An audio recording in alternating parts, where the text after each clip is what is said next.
కఠోపనిషత్తు పరిచయం. కఠోపనిషత్తు కృష్ణ యజుర్వేదానికి సంబంధించిన కఠశాఖకి చెందినది. ఇది 3 వల్లులతో కూడిన 2 అధ్యాయాలతో ఉంటుంది. నచికేత అనే యువకుడికి మరియు మృత్యుదేవుడైన యమధర్మరాజుకు మధ్యన సంభాషణ. ఇందులో యమధర్మరాజు నచికేతుని కోరిక మేరకు అతనికి ఆత్మజ్ఞానాన్ని బోధించాడు. అలాగే ఆత్మజ్ఞానం కలిగింది అని తెలుసుకోవడం ఎలాగో కూడా తెలియజేశాడు. రథాన్ని ఉదాహరణగా తీసుకొని ఆత్మ గురించి చక్కగా తెలియజేశారు.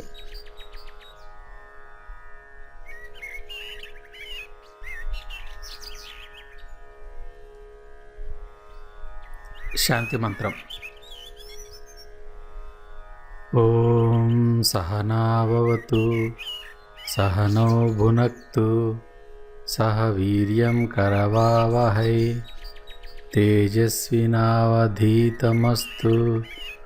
మా విద్విషావహై. ఓం శాంతి శాంతి శాంతి. మమ్మల్ని ఆ పరమాత్మ రక్షించుగాక, మాకు తగిన పోషణ చేయుగాక. మేము కలిసి విద్యకి అనగా జ్ఞానానికి తగిన సామర్థ్యాన్ని కలిగించదముగాక. మేము చదివిన విద్య గొప్ప తేజోవంతమవుగాక. మేము ఒకరికొకరం ఎలాంటి ద్వేషమో లేకుండా జీవించదముగాక. అన్ని రకాల తాపాలు నశించి మాకు శాంతి కలుగుగాక. ఓం శాంతి శాంతి శాంతి.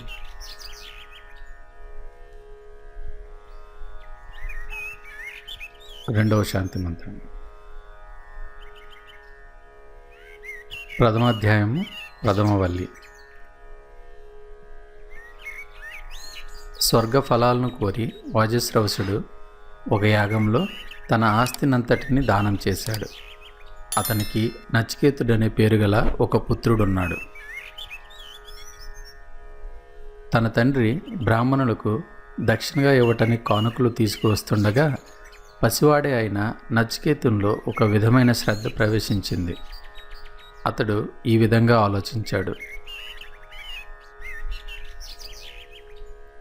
ముసలితనంలో ఈయనే వయసు దాటిపోయి ఇక కనీసం గడ్డి తినటానికి, నీళ్లు తాగటానికి కూడా శక్తి లేకుండా ఉన్నవి, ఒట్టిపోయి ఎందుకు పనికిరానివి అయిన ఈ ఆవులను దానం చేసేవాడు చేరుకునే లోకాలు బొత్తిగా ఆనందం లేనివి. ఇలా భావించిన నచికేతుడు తండ్రి దగ్గరికి వెళ్ళి, ఓ తండ్రి, నన్ను ఎవరికి దానం ఇవ్వబోతున్నావు అని అతడు తండ్రిని 2-3 సార్లు అడిగాడు. ఆ ప్రశ్నకు కోపం వచ్చిన తండ్రి, నిన్ను మృత్యుదేవత అయిన యముడికి ఇస్తాను పో అని కసిరి కొట్టాడు. తండ్రి మాటలు విన్నాక నచికేతుడు తనలో తాను ఇలా అనుకున్నాడు.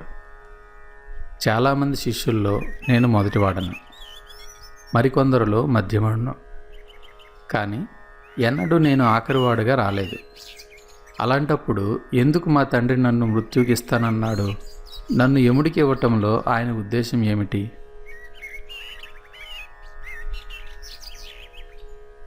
ఓ తండ్రి, నా ప్రాచీనులు ఏ విధంగా ప్రవర్తించారో జ్ఞాపకం చేసుకో. అలాగే ప్రస్తుతం ఇతరులంతా ఏ విధంగా ప్రవర్తిస్తున్నారో కూడా గమనించు. మర్త్యులు ధాన్యంలాగానే పండి రాలిపోతారు, తిరిగి ధాన్యంలాగానే మరలా పుడతారు. ఆ తర్వాత తండ్రి మాటని అనుసరించి నచికేతుడు యమధర్మరాజు నివాసమైన యమలోకానికి వెళ్ళాడు. ఆయన అక్కడ లేకపోవడంతో ఆయన రాక కోసం ఎదురు చూస్తూ 3 రోజులు నిద్రాహారాలు లేకుండా అక్కడే కాలం గడిపాడు. 3 రోజుల తర్వాత యముడు తిరిగి వచ్చాడు. వచ్చిన ఆయనతో యమలోకంలోని పెద్దలు ఇలా చెప్పారు. అతిథిగా వచ్చిన బ్రాహ్మణుడు అగ్నిలా ప్రకాశిస్తూ ఇంటిలోకి ప్రవేశిస్తాడు. ఆ బ్రాహ్మణుడిని సద్గృహస్థులైన వారు సంతృప్తిపరచడం ధర్మం కనుక ఓ యమధర్మరాజా, అతన్ని స్వాగతించడానికి నీళ్లు తీసుకురా. బ్రాహ్మణుడు ఏ ఇంట్లో నిరాహారుడుగా ఉంటాడో ఆ బుద్ధిహీనుడి ఆశలు, ఆకాంక్షలు, సత్సాంగత్య ఫలము సత్య మధుర భాషణం వల్ల కలిగిన ఫలము, సర్వ పుణ్యకర్మల ఫలము, పుత్రులు, పశు సంపద అంతా కూడా నాశనమైపోతుంది. నచికేతునితో యముడు ఇలా అన్నాడు, ఓ బ్రాహ్మణుడా, గౌరవింపతగిన నువ్వు అతిథివై నా ఇంట్లో నిరాహారిగా 3 రాత్రులు గడిపావు. కాబట్టి వాటికి పరిహారంగా 3 వరాలు కోరుకో. ఓ బ్రాహ్మణుడా, నీకు నమస్కారం. నాకు శుభమోగాక. నచికేతుడు ఇలా సమాధానం చెప్పాడు, ఓ మృత్యుదేవ, నా తండ్రి గౌతముడు నా గురించిన బెంగ వదిలి సంతోషం నిండిన మనసుతో నీచే తిరిగి పంపబడిన నన్ను గుర్తించి ఆదరించుగాక. 3 వరాల్లో మొదటిదిగా నేను కోరే వరం ఇదే అన్నాడు. యముడు నచికేతుడితో, ఓ నచికేత, నా వరప్రభావంతో అరుణీపుత్రుడు నీ తండ్రి అయిన ఉద్దాలకుడు నిన్ను ఆదరిస్తాడు. నీతో పూర్వం ఉన్నట్లుగానే ప్రేమతో ఉంటాడు. మృత్యుముఖం నుంచి తప్పించుకొని వచ్చిన నిన్ను చూచి నీ మీద కోపం పోయి తాను రాత్రుల్లో సుఖంగా నిద్రించగలడు. ఆ తర్వాత నచికేతుడు ఇలా అన్నాడు, ప్రభు, స్వర్గలోకం ఎంతో గొప్పది. అలాంటి స్వర్గంలో అక్కడ ఆకలి దప్పికలు, జరామరణ భయాలు ఏవీ ఉండవు. బాహ్య మానసిక శోకాలు, ఎలాంటి కష్టాలు అక్కడెవరికీ ఉండవు. యమరాజా, స్వర్గానికి తీసుకుపోయే ఆ యజ్ఞము నీకు తెలుసు. నేను శ్రద్ధావంతుడును. నాకు ఆ యజ్ఞ విద్యను ఉపదేశించు. ఆ యజ్ఞం చేత స్వర్గకాములు అమరత్వం పొందుతారు. ఈ యజ్ఞ రహస్యం నేను 2వ వరంగా కోరుకుంటున్నాను. దానికి యముడు ఇలా బదులు చెప్పాడు, నచికేత, స్వర్గానికి తీసుకుపోయే ఆ అగ్ని యజ్ఞం నాకు బాగా తెలుసు. నీకు చెబుతాను, నేర్చుకో. ఆ విద్య శాశ్వత స్వర్గాన్ని పొందడానికి సాధనమని, సకల జగత్తుకు ఆధారమని, విద్వాంసుల హృదయంలో నివసిస్తుందని తెలుసుకో. నచికేతుడికి యమధర్మరాజు సకల జగత్తుకి మూలమైన అగ్ని విద్యని ఉపదేశించాడు. ఆ దివ్య యజ్ఞానికి ఎటువంటి ఇటుకలు కావాలో, ఎన్ని ఇటుకలు కావాలో, హోమాన్ని ఏ విధంగా నిర్వర్తించాలో అంతా సవివరంగా అతడికి బోధించాడు. శ్రద్ధగా అంతా విన్న నచికేతుడు తిరిగి యముడికి ఒక అక్షరం పొల్లుపోకుండా అప్పచెప్పాడు. దానికి ఎంతో సంతోషించిన యమధర్మరాజు నచికేతుడితో ఇలా అన్నాడు. నచికేతుడి శ్రద్ధని గ్రహించి ఎంతో ఆనందించిన యమధర్మరాజు, ఓ ఈ నచికేత, నీకు ఇంకో వరాన్ని కూడా ప్రసాదిస్తున్నాను. నువ్వు నేర్చుకున్న అగ్ని విద్య ఇక మీదట నీ పేరుతోనే నచికేతాగ్ని అని ప్రసిద్ధమవుతుంది. ఇదిగో, ఎన్నో రంగులతో ప్రకాశించే ఈ మాలను కానుకగా ఇస్తున్నాను, స్వీకరించు. నీవిప్పుడు నేర్చుకున్న ఈ నాచికేత యజ్ఞాన్ని 3 సార్లు చేసినవాడు తల్లి, తండ్రి, గురువు అనే 3 ఆశ్రయించి వారి చేత అనుశాసనాన్ని పొంది 3 రకాల విధులను నిర్వర్తించిన వాడవుతాడు. అలా చేసిన వాడికి చావు పుట్టుకలు ఉండవు. సాక్షాత్తు పరబ్రహ్మ నుంచి జన్మించి బ్రహ్మజ్ఞానాన్ని పొంది ప్రకాశవంతమైన అగ్నిదేవుణ్ణి సాక్షాత్కరింప చేసుకొని అతడు పరమశాంతి పొందుతాడు. నాచికేత యజ్ఞాన్ని 3 సార్లు ఆచరించిన బుద్ధిశాలి తన శరీరం పతనం చెందటానికి ముందే మృత్యుపాశాలని ఛేదించి దుఃఖాన్ని అతిక్రమించి స్వర్గలోకం చేరి పరమసుఖాలు అనుభవిస్తాడు. నచికేత, స్వర్గానికి తీసుకువెళ్ళే ఈ అగ్ని విద్యని నీవు 2వ వరంగా కోరుకున్నావు. నీకు నేను ప్రసాదించిన ఈ అగ్ని విద్య ఇక మీద లోకంలో నీ పేరు మీదే పిలువబడుతుంది. ఇక నీ 3వ వరం ఏమి కావాలో కోరుకో అన్నాడు యమధర్మరాజు. నచికేతుడు యముడితో ఇలా అన్నాడు, ఓ యమధర్మరాజా, మానవుడు మరణించిన తర్వాత అతడున్నాడని కొందరు, లేడని కొందరు అంటున్నారు. ఈ రహస్యం ఏమిటో, ఇందులో ఏది నిజమో నీ ద్వారా తెలుసుకోవాలనుకుంటున్నాను. ఇదే నేను కోరే 3వ వరం.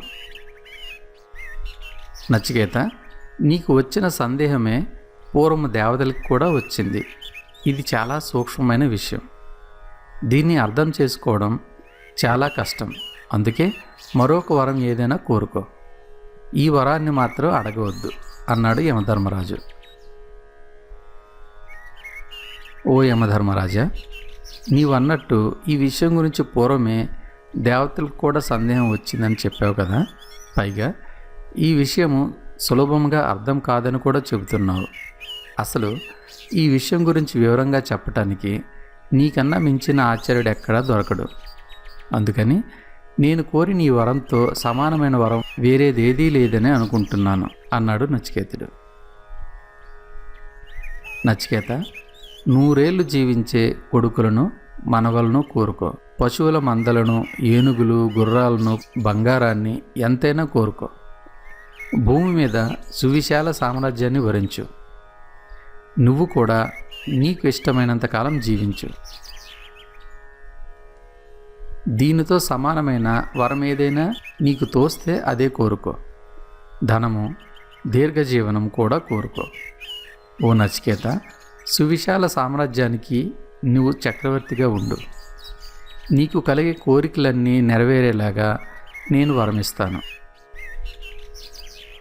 మానవ లోకంలో ఏ ఏ కోరికలు దుర్లభాలో వాటన్నిటినీ నీ ఇష్ట ప్రకారం అడుగు. సంగీత వాద్యాలతో, విహార రథాలతో ఉన్న ఈ అపురూప సుందరులైన కన్యలు మానవులకు లభ్యం కారు. వారందరినీ నేను నీకు ప్రసాదిస్తాను.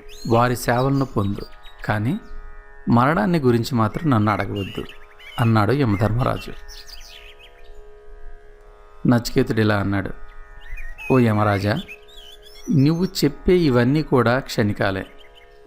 మానవుడి ఇంద్రియాల శక్తిని నశింపజేసేవే.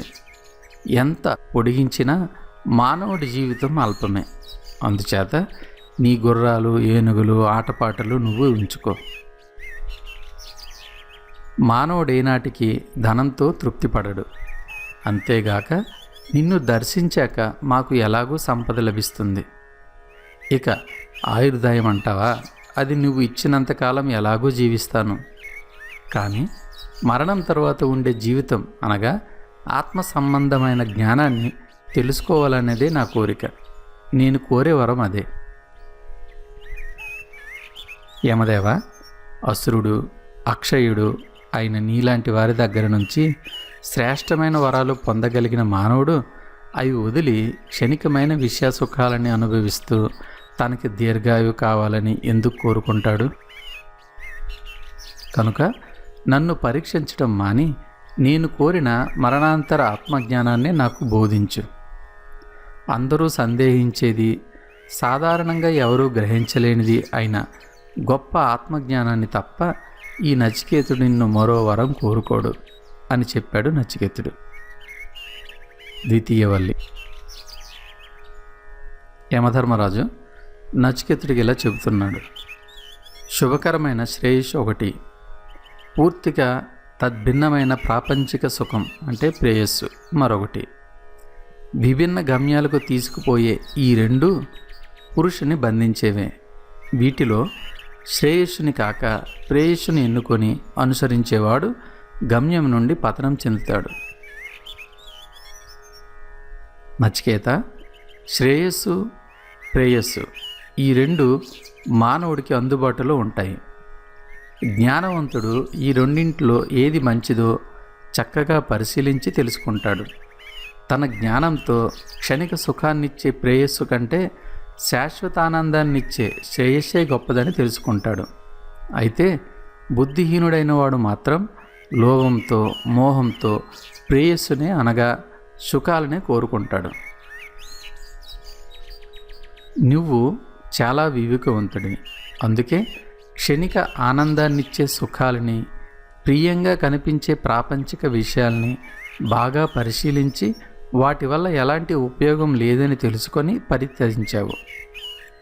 ఎందరో అజ్ఞానులైన మానవులు మునిగి నశించిపోయే ఈ ప్రేయస్సు మార్గంలోకి నువ్వు ప్రవేశించలేదు. విద్య, అవిద్య అనే ఈ రెండు మార్గాలు విభిన్న గమ్యాలకి మానవుణ్ణి తీసుకుపోతాయి. అవి అపారమైన అంతరం కలిగినవి. ఓ నచికేత, నీవు నిజమైన విద్యనే కోరుకున్నావు. ఎందుకంటే నేను చెప్పిన ఏ విషయభోగాలు, ప్రలోభాలు నిన్ను ఏమాత్రం చెలింపచేయలేదు. నచికేత, గాఢమైన అజ్ఞానంలో కూరుకుపోయి ఉన్న మూర్ఖులు తామే ప్రజ్ఞావంతులు, గొప్ప విద్వాంసులు అనుకుంటూ గ్రుడ్డి వాళ్ళ చేత నడిపించబడే గ్రుడ్డి వాళ్ళలాగా తూలుతూ తడబడుతూ సుడులు తిరుగుతూ ఉంటారు. జాగ్రత్త లేని బాలుడికి, ధనమదంతో మతిపోయిన వారికి శ్రేయో మార్గం ఎన్నటికీ కనిపించదు. ఉన్నది ఈ లోకమే, మరో లోకం లేనే లేదు అనుకునేవాడు మళ్ళీ మళ్ళీ నా చేతిలో పడుతూ ఉంటాడు. నచికేత, ఆత్మజ్ఞానం గురించి తెలుసుకోవటం, వినటం అందరికీ సాధ్యం కాదు. దాన్ని గురించి విన్నవారు కూడా పూర్తిగా ఆ జ్ఞానాన్ని గ్రహించలేరు. అంత గొప్పదైన ఆత్మజ్ఞానాన్ని ఉపదేశించే గురువు దొరకడం అద్భుతమే. అలాగే సమర్థుడైన ఆచార్యుడి చేత ఉపదేశం పొంది దాన్ని సంపూర్ణంగా గ్రహించగలిగే శిష్యుడు దొరకడం కూడా నిజంగా మరో అద్భుతమే. అల్పబుద్ధి కలిగిన వాడు బోధిస్తే ఈ ఆత్మజ్ఞానం ఎప్పటికీ సులభంగా బోధపడదు. ఎన్ని రకాలుగా ఆలోచించినా అది ఒక గురువు ద్వారా మాత్రమే తెలుసుకోతగింది. ఎందుకంటే ఆత్మజ్ఞానం అణువు కన్నా సూక్ష్మతరమైనది, ఎలాంటి తర్కానికి లొంగనిది. నచికేత, నువ్వు పొందాలనుకున్న ఈ ఆత్మజ్ఞానం కేవలం తర్కాలు, చర్చల వల్ల లభించేది కాదు. అది సమర్థుడైన గురువు బోధిస్తేనే అర్థమవుతుంది. నువ్వు ఎప్పుడు సత్యనిష్టతో ఉండేవాడివి. నాకు నీలాంటి శిష్యులు తిరిగి లభిస్తారా? శాశ్వత వస్తువు అశాశ్వత వస్తువుల చేత ఎన్నటికీ పొందబడదు. కనుక ఈ సంపదలన్నీ అనిత్యాలని నాకు తెలుసు. అయినా ఈ అనిత్య వస్తువులతో నేను నాచికేతాగ్నిని నిర్వర్తించాను. తద్వారా శాశ్వత వస్తువును పొందాను. సకల వాంఛల్ని నెరవేర్చుకోవడం మానవుల సహజ గుణం. అలాంటి సహజ గుణాన్ని, యజ్ఞ యాగాది కర్మల ద్వారా లభించిన శాశ్వత ఫలాన్ని, భయరహిత తీరాన్ని, ఆరాధించతగింది, గొప్పది, ఉన్నతమైనది అయిన జీవితాధారాన్ని, ఇలా వీటినన్నింటినీ చూసి కూడా ఉన్న నచికేత ఎంతో దృఢ సంకల్పంతో ఈ ప్రాపంచిక సుఖాల్ని తిరస్కరించావు. ఈ శరీరంలోనే ఉన్నది, హృదయ పద్మంలో ఆసీనమై ఉన్నది, సనాతనము, అతి సూక్ష్మము, అంతర్లీనము, జ్యోతిర్మయము అయిన ఆ ఆత్మను ధ్యానం ద్వారా సాక్షాత్కరించుకొని ధీశాలి సుఖ దుఃఖాలకు అతీతుడవుతాడు. ధర్మానికి ప్రాణప్రదమైన ఆత్మ సూక్ష్మతత్వాన్ని గురించి జాగ్రత్తగా విని తగిన విధంగా ఆలోచించి ఆ జ్ఞానాన్ని గ్రహించిన మానవుడే దాన్ని పొందుతాడు. ఆనందించతగిన దాన్ని పొందటం చేత అతడు బ్రహ్మానంద భరితుడవుతాడు. ఓ నచికేత, నీకు ఆత్మజ్ఞానం అనేది ద్వారం తెరిచిన ఇల్లు లాంటిదేనని నేను భావిస్తాను. నచికేతుడు అంటున్నాడు, ఓ యమధర్మరాజా, ధర్మ అధర్మాలకి, కార్యకారణాలకి, భూత భవిష్యత్తులకి భిన్నంగా దేన్ని నీవు సాక్షాత్కరింప చేసుకున్నావో దయచేసి ఆ ఆత్మవిద్యని నాకు ఉపదేశించు.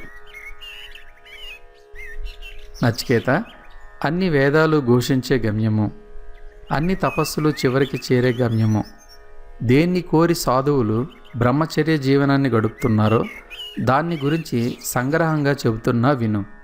అదే ఓంకారం. ఓం అనే ఈ అక్షరమే పరబ్రహ్మం. ఈ అక్షరమే అన్నిటికన్నా గొప్పది కూడా. ఈ దివ్య అక్షరం గురించి తెలుసుకున్న వారికి ఏది కోరితే అది సిద్ధిస్తుంది. ఈ అక్షర పరబ్రహ్మమే ఉత్తమమైన ఆలంబనం.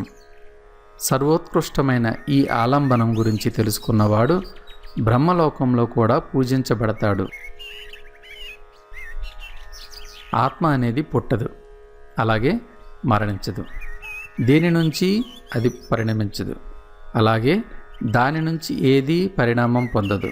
శరీరం నశించినప్పటికీ జన్మరహితమైనది, శాశ్వతమైనది, నాశనం లేనిది, సనాతనమైనది అయిన ఆత్మ నశించదు. చంపేవాడు తాను చంపుతున్నానని, చంపబడినవాడు తాను చంపబడ్డానని భావిస్తే ఆ ఇరువురికి దాని గురించి సరిగా తెలియదు. నిజానికి అది చంపదు, చంపబడదు. సూక్ష్మాతి సూక్ష్మమైన అణువు కంటే చిన్నది, బ్రహ్మాండం కంటే ఘనమైనది అయిన ఆత్మ ప్రాణుల హృదయాలలోనే ఉన్నది. కామరహితుడు, శోకరహితుడైన జ్ఞాని ఇంద్రియాల యొక్క, మనసు యొక్క పవిత్రత ద్వారా ఆత్మ మహిమను సాక్షాత్కరించుకుంటాడు. కదలకుండా కూర్చునే ఉన్న అతడు ఎంతో దూరం ప్రయాణిస్తాడు. నిద్రపోతూనే ఉన్న అతడు సకల ప్రదేశాలకు పోతాడు. ఆనందమయుడు, జ్యోతి స్వరూపుడైన ఆ పరమాత్మని నేను తప్ప ఎవరు తెలుసుకోగలరు? నచికేత, శరీరరహితుడు, సర్వత్రా వ్యాపించినవాడు అయిన పరమాత్మ అశాశ్వతమైన అన్ని శరీరాల్లో వ్యాపించి ఉన్నాడని తెలుసుకున్న ప్రజ్ఞావంతుడు ఏ విషయాలకి శోకింపడు. వేదాల్ని అధ్యయనం చేయటం వల్ల కానీ, బుద్ధి కుశలత వల్ల కానీ, అపారమైన పాండిత్యం చేత కానీ ఈ ఆత్మజ్ఞానం పొందబడదు. ఆ ఆత్మ ఎవరిని వరుస్తుందో, ఎవరిని ఎన్నుకుంటుందో అతడి చేతే ఆత్మ పొందబడుతుంది. అంటే ఆత్మజ్ఞానం తెలుసుకోవాలనుకున్న వాడిలోని ఆత్మే తన నిజస్వరూపాన్ని అతడికి తెలియజేస్తుంది. చెడ్డ పనుల్ని చేయటం మానుకోనివారు, ఇంద్రియ నిగ్రహాన్ని పాటించలేనివారు, ధ్యానం చేయనివారు, ప్రశాంతమైన మనస్సు లేనివారు జ్ఞానంతో కూడా ఆత్మని తెలుసుకోలేరు. ఎవరికి బ్రాహ్మణ క్షత్రియులు ఆహారంగా ఉన్నారో, మృత్యువు ఎవరికి నంచుకు తినే పచ్చడో, ఆత్మ ఎక్కడ ఉన్నదో ఎవరికి తెలుసు? తృతీయవల్లి. నచికేత, తమ పూర్వపుణ్య కర్మఫలాన్ని అనుభవిస్తూ పరమాత్మకి స్థానమైన హృదయాకాశంలోని బుద్ధిలోకి ప్రవేశించిన వాళ్ళు ఇద్దరున్నారు. బ్రహ్మజ్ఞానం తెలిసిన వారు ఆ ఇద్దరిని వెలుగునీడలంటారు. నాచికేత యజ్ఞాన్ని 3 సార్లు చేసిన గృహస్థులు కూడా అలాగే అంటారు. నాచికేత అగ్ని యజ్ఞాలు చేసేవారికి సేతు లాంటిదైన అగ్ని, పరబ్రహ్మ స్వరూపము. అది సంసార సాగరాన్ని దాటాలనుకునే వారికి అవతరి తీరము. అలాంటి అగ్నిని గురించి తెలుసుకోవటానికి మనము సమర్థులం. నచికేత, ఆత్మని నీ శరీరం అనే రథంలోని యజమానిగా తెలుసుకో. నీ బుద్ధే ఆ రథానికి సారథి అని, నీ మనసే దానికి కళ్ళెమని తెలుసుకో. ఆ రథానికి ఇంద్రియాలు గుర్రాలు, ఇంద్రియ విషయాలే ఆ గుర్రాలు పరుగులు తీసే మార్గాలు. నచికేత, ప్రాజ్ఞులైన వారు శరీరము, ఇంద్రియాలు, మనసుతో కూడిన ఆత్మనే భోక్త అని చెబుతారు. మనస్సుని స్వాధీనంలో ఉంచుకోకుండా వదిలేసి సరైన జ్ఞానం లేకుండా ఎవడైతే సంచరిస్తాడో అలాంటి వాడి ఇంద్రియాలు సారథికి అదుపులో లేని గుర్రాలలాగా సంచరిస్తాయి. అయితే ఎల్లప్పుడూ మనస్సును అదుపులో ఉంచుకొని సరైన జ్ఞానం కలిగి ప్రవర్తించే వాని ఇంద్రియాలు సారథి యొక్క మంచి గుర్రాల్లా వశంలో ఉంటాయి. సరైన జ్ఞానం లేకుండా స్థిరత్వం లేని మనసుతో ఎప్పుడూ అపరిశుభ్రంగా ఉండేవాడు తన ఉన్న చోటుని దాటి పరమపదాన్ని ఎప్పటికీ పొందలేడు. అంతేకాదు, జనన మరణ చక్రరూపమైన సంసారంలో పడి కొట్టుకుపోతాడు. కానీ ఎవడైతే విజ్ఞానవంతుడో, వశం చేసుకున్న మనస్సు గలవాడో, సదా పరిశుద్ధుడో అతడు పునర్జన్మ లేని ఆ పరమపదాన్ని చేరుకుంటాడు. ఎవరికి విజ్ఞానం అనేది సారథిగా ఉంటుందో, స్వాధీనంలో ఉన్న మనస్సు అనేది కళ్ళెమై ఉంటుందో అలాంటి మానవుడు తన జీవిత గమ్యమైన విష్ణువు నివసించే పరమపదాన్ని చేరుకుంటాడు. ఇంద్రియాల కంటే వాటి విషయాలు గొప్పవి, విషయాల కంటే మనసు చాలా గొప్పది. ఆ మనసు కన్నా బుద్ధి ప్రశస్తమైనది, బుద్ధి కన్నా గొప్పది మహత్తు. నచికేత, ఆ మహత్తు కన్నా ఉత్కృష్టమైనది అవ్యక్తం, ఆ అవ్యక్తం కన్నా పరమోత్కృష్టమైనది పురుషుడు, ఆ పురుషుడి కన్నా గొప్పది వేరేదేదీ లేదు. అదే మానవుడికి చివరి గమ్యం. అన్ని జీవుల్లోనూ గూఢంగా ఉన్న ఈ ఆత్మ అందరికీ ప్రకటితం కాదు. సూక్ష్మదర్శులైన ఋషులు మాత్రమే తీక్షణమైన ఏకాగ్రమైన తమ బుద్ధి ద్వారా ఆ ఆత్మను సాక్షాత్కరించుకోగలరు. నచికేత, ప్రాజ్ఞుడైన మానవుడు తన వాక్కుని మనస్సులో, మనస్సును బుద్ధిలో, ఆ బుద్ధిని హిరణ్యగర్భుడిలో, ఆ హిరణ్యగర్భుణ్ణి కూడా చివరికి పరమశాంతి అనే పరమాత్మలో క్రమంగా లయింపచేయాలి. లేవండి, మేలుకోండి. శ్రేష్ఠులైన ఆచార్యులను ఆశ్రయించి ఆ ఆత్మను సాక్షాత్కరించుకోండి. ఆ మార్గము కత్తి మొనవలే తీక్షణమైనది. దానిని అనుసరించి పోవటం ఎంతో ప్రయాసతో కూడినదని, అనుసరించడం ఎంతో కష్టమని విజ్ఞులు చెబుతారు.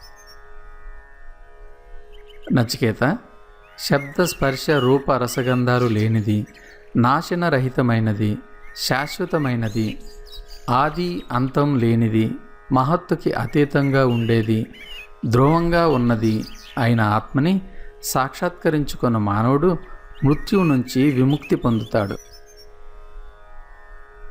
ఈ విధంగా యమధర్మరాజు చెప్పిన సనాతనమైన ఈ నాచికేతోపాఖ్యానాన్ని ఇతరులకి చెప్పి తాను కూడా విన్న మేధావి బ్రహ్మలోకంలో కూడా పూజనీయుడవుతాడు. అత్యంత రహస్యమైన ఈ నాచికేతోపాఖ్యాన కథని బ్రాహ్మణ సభలో కానీ, శ్రాద్ధకర్మలు ఆచరించేటప్పుడు కానీ ఎంతో భక్తితో అందరికీ వినిపించేవాడు అనంతమైన పుణ్యఫలాన్ని పొందుతాడు. ద్వితీయ అధ్యాయం, చతుర్థవల్లి. నచికేత, స్వతసిద్ధంగా ఆవిర్భవించిన భగవంతుడు ఇంద్రియాల్ని చాలా దోషపూరితంగా సృష్టించాడు. అందువల్ల ఆ ఇంద్రియాలు బాహ్య విషయాల మీదే ఆసక్తితో ఉంటాయి కానీ జీవుడి లోపల ఉన్న దివ్యాత్మని దర్శించలేవు. ధీరుడైన వాడు ఎవడో ఎంతో ప్రయత్నం చేసి అమృతతత్వాన్ని కోరుకొని తన కళ్ళను లోపలికి మరల్చుతాడు. తద్వారా తనలో ఉన్న అంతరాత్మని దర్శించగలుగుతాడు. పసిబాలురు లాంటి అజ్ఞానులు బాహ్య సుఖాల కోసం వెంపర్లాడుతారు. ఆ వెంపర్లాటలో వారు అపారమైన మృత్యువులలో చిక్కుకుంటారు.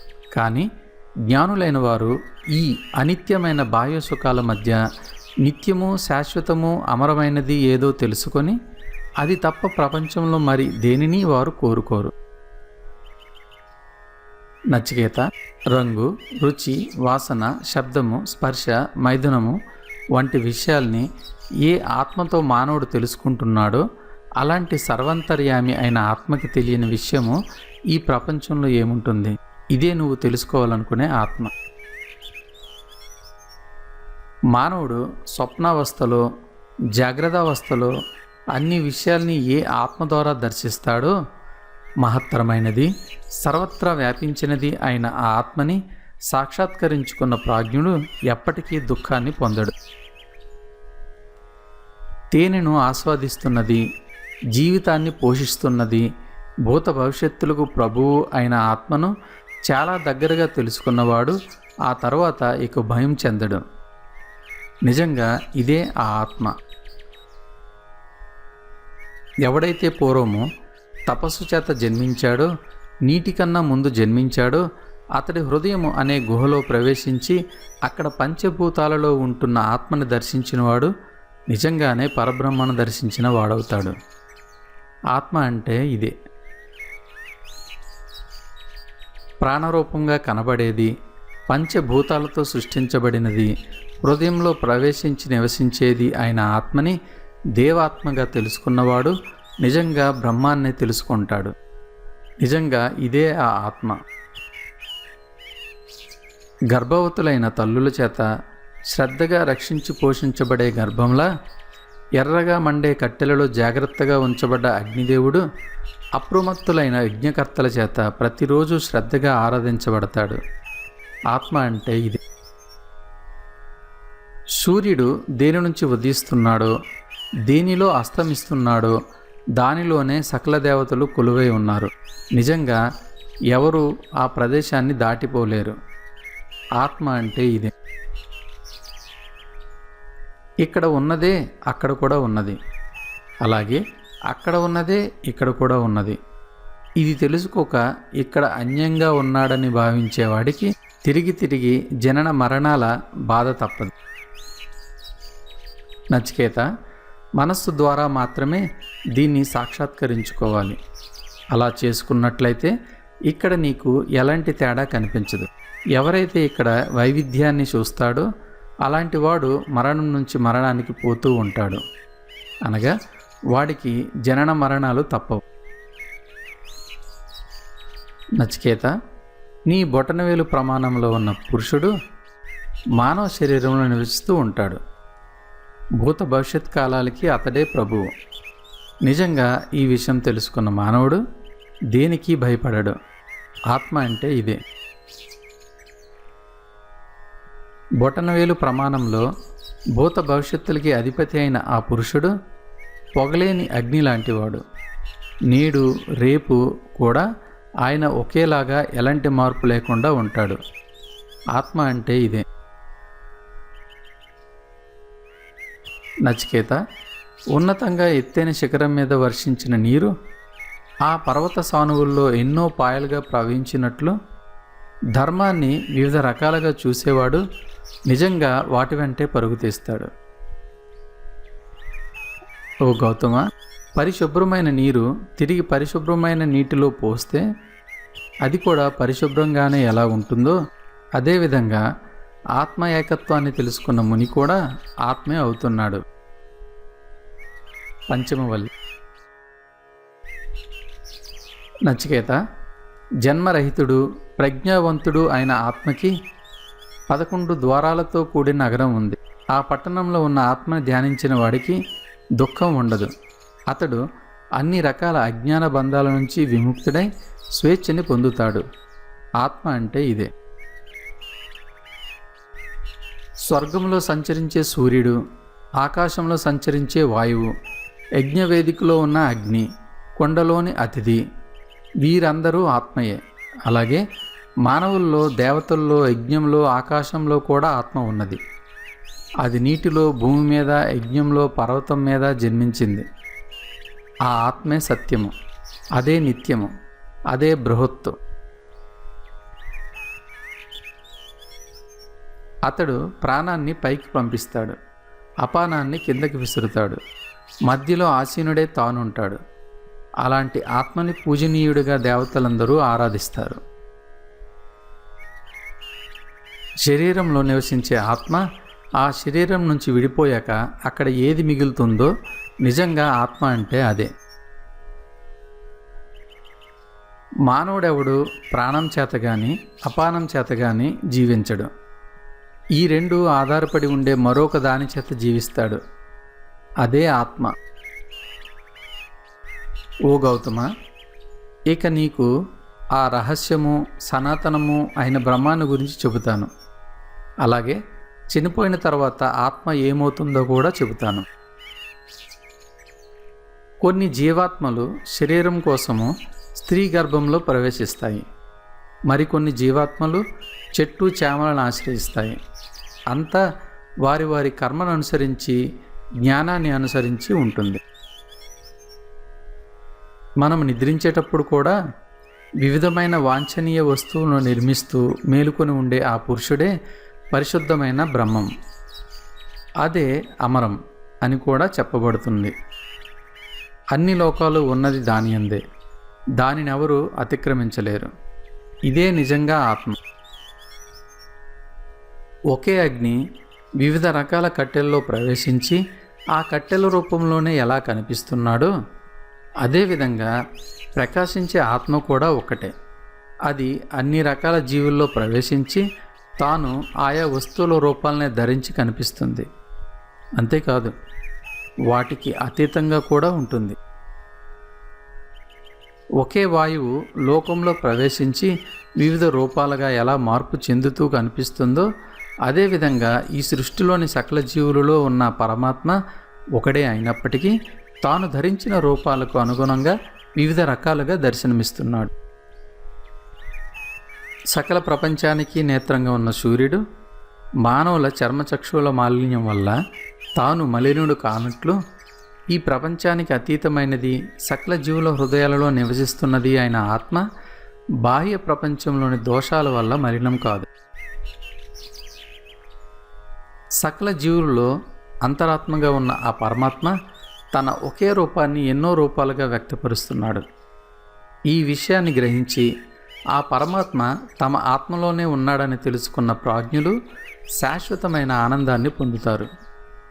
ఇతరులకి అది సాధ్యం కాదు. అనిత్యమైన వస్తువులలో నిత్య వస్తువు, చైతన్యవంతమైన వాటిలో ఉన్న చైతన్యము ఒక్కడే అయినప్పటికీ ఎంతోమంది కోరికలను నెరవేర్చే ఆ పరమాత్మని తమ ఆత్మలోనే స్థిరంగా ఎవరు దర్శిస్తారో ఆ ప్రాజ్ఞులు పొందేదే శాశ్వతమైన శాంతి, ఇతరులది కాదు. ఈ మాటలు విన్న నచికేతుడు, యమధర్మరాజా, ఋషులైన వారు ఆ అనిర్వచనీయమైన పరమానందాన్ని ఇదే అది అని దర్శిస్తారు. దీన్ని నేనెలా తెలుసుకోగలను? అది తన కాంతితో స్వయంగా ప్రకాశిస్తుందా లేక మరొక కాంతితో మెరుస్తుందా అని అడిగాడు.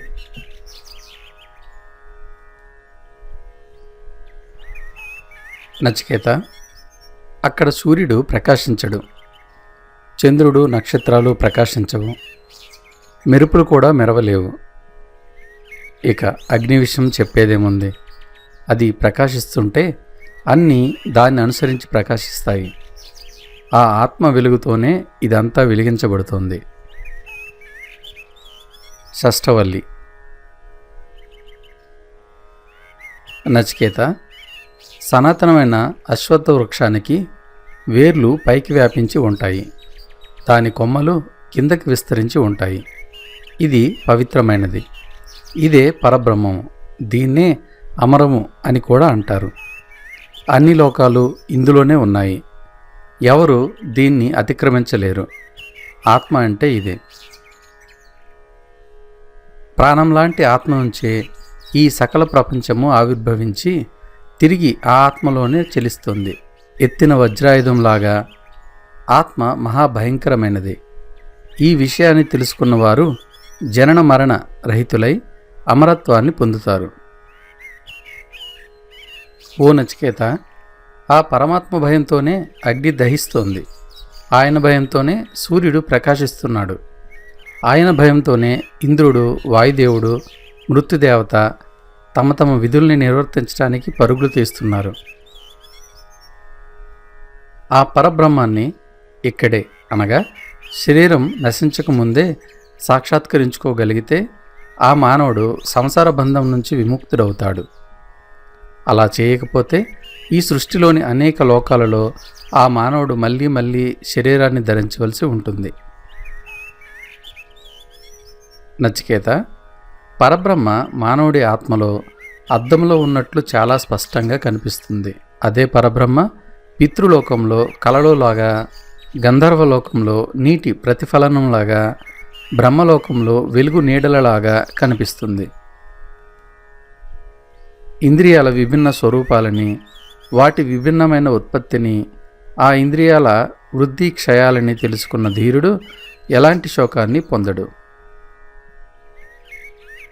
నచికేత, ఇంద్రియాల కంటే మనసు గొప్పది, ఆ మనసు కంటే సూక్ష్మమైనది బుద్ధి, ఆ బుద్ధి కన్నా గొప్పది మహత్తు, ఈ మహత్తు కన్నా గొప్పది అవ్యక్త ప్రకృతి. నిజంగా చెప్పాలంటే అవ్యక్త ప్రకృతి కన్నా మించినది సర్వవ్యాపి, అంగరహితుడు అయినవాడు పరమపురుషుడు. అలాంటి పురుషుణ్ణి సాక్షాత్కరించుకోవటం వల్లనే మానవుడు ముక్తిని పొంది అమరుడవుతాడు. ఆ పరమపురుషుడికి ప్రత్యేకమైన రూపం అనేది ఏదీ లేదు. కళ్ళతో ఎవరు ఆయన్ని చూడలేరు. హృదయంలో ఉండి మనసును శాసించే బుద్ధి వల్లనే ఆ పురుషుడు ప్రకటితమవుతాడు. ఆయన్ని తెలుసుకున్న వాళ్ళు అమరులవుతారు.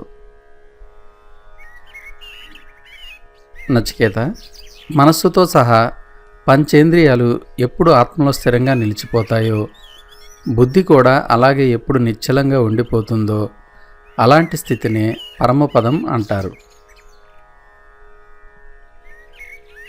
స్థిరంగా ఇంద్రియాలను నిగ్రహించుకోవటాన్నే యోగం అంటారు. అలా ఇంద్రియాలను నిగ్రహించుకున్న యోగి అన్ని రకాల మనోవికారాల నుంచి విముక్తుడవుతాడు. ఎందుకంటే యోగాన్ని ఎవరైనా పొందవచ్చు లేదా దాన్ని పోగొట్టుకోవచ్చు. నచికేత, ఆత్మ అనేది మాటల ద్వారా, కళ్ళ చేత, మనసు చేత కూడా పొందటానికి సాధ్యమయ్యేది కాదు. అది ఉన్నది అని చెప్పేవారి నుంచే దాన్ని తెలుసుకోవాలి, కానీ ఇతరత్ర దాన్ని ఎలా తెలుసుకోగలం? ఉన్నది, లేదు అనే రెండింటిలో సత్ అనగా ఉన్నది అనే దాన్నే అసలు తత్వంగా సాక్షాత్కరించుకోవాలి. అలా సత్ని సాక్షాత్కరించుకున్న వారికే అసలు తత్వం అనుభవం అవుతుంది. ఓ నచికేత, మానవుడు తన హృదయంలో దాగి ఉన్న సకల కోరికలు నశింపచేసుకుంటే అతడు మరణం సమీపానికి చేరుకున్నప్పటికీ అమరుడవుతాడు. అలాంటివాడు శరీరం ఉండగానే బ్రహ్మప్రాప్తి పొందుతాడు. ఎక్కడ మానవుడు జీవించి ఉండగానే అతడి శరీరంలో హృదయ గ్రంథులు ఛేదింపబడతాయో అప్పుడే మానవుడు అమరుడవుతాడని సకల వేదాంతాలు బోధిస్తున్నాయి. మానవుడి హృదయానికి 101 నాడులున్నాయి. ఆ నాడుల్లో ఒకటి మూర్ధం వ్యాపించి ఉంది. ఆ నాడి ద్వారా అతడు పైకి చేరి అమరత్వాన్ని పొందుతాడు. మిగిలిన నాడులన్నీ వివిధ మార్గాల ద్వారా బయటికి వెళ్ళిపోతాయి. బొటనవేలంత పరిమాణంలో ఉన్న అంతరాత్మ అయిన పురుషుడు ఎల్లప్పుడూ ప్రాణుల హృదయాలలో నివసిస్తూ ఉంటాడు. వివేకవంతుడైన వాడు ఆ పురుషుణ్ణి గడ్డిలో నుంచి ఒక పోచను వేరు చేసినట్టుగా వేరు చేయాలి. అంతేకాదు, ఆ పురుషుడే పరిశుద్ధుడు, అమరుడు అని తెలుసుకోవాలి. అవును, అతడే పరిశుద్ధుడు, అమరుడు అని నచికేతుడికి బోధించాడు యమధర్మరాజు. ఈ విధంగా యమధర్మరాజు నుంచి ఆత్మజ్ఞానము, యోగ విధి గురించి సమగ్రంగా ఉపదేశం పొందిన నచికేతుడు అన్ని రకాల మాలిన్యాల నుంచి ప్రక్షాళితుడై మృత్యువుని జయించి బ్రహ్మప్రాప్తిని పొందాడు. అతడే కాదు, ఆత్మజ్ఞానాన్ని శ్రద్ధగా సంపూర్ణంగా తెలుసుకున్న ఎవరైనా నచికేతుడిలాగా బ్రహ్మప్రాప్తిని పొందగలరు.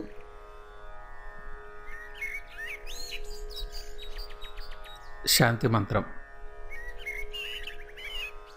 ఓం సహనావతు సహనో భునక్తు సహ వీర్యం కరవావహై తేజస్వినావధీతమస్తు